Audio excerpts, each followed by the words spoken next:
मुंबईच्या दोघे सोने व्यापाऱ्यांना धुळ्यात मोटरसायकलवरून आलेल्या 3 जणांनी 2 राऊंड फायर करत तब्बल 3 किलो सोने लुटल्याची घटना धुळ्यातल्या देवपूर परिसरातील वीर सावरकर पुतळ्याजवळ घडली आहे। घडलेल्या घटनेमुळे एकच खळबळ उडाली आहे। घटनेनंतर लुटारू पसार झाले असून त्यांना शोधण्यासाठी पोलिसांनी 7 पथके तयार केल्याची प्राथमिक माहिती समोर आली आहे। घटनेनंतर पोलिसांची फॉरेन्सिक टीम घटनास्थळावर दाखल होऊन महत्त्वाचे पुरावे गोळा करण्याचं काम सुरू होतं। करसन मोदी वय 40, विनय जैन वय 28 असे लुटलेल्या मुंबईच्या दोघं सोने व्यापाऱ्यांची नावे आहेत।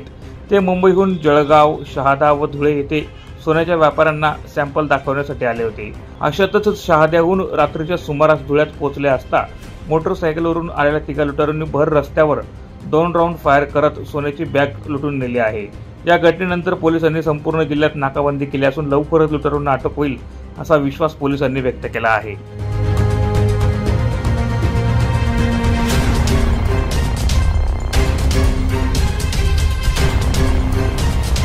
प्रतिनिधी सुनील निकम, माझा महाराष्ट्र न्यूज, धुळे।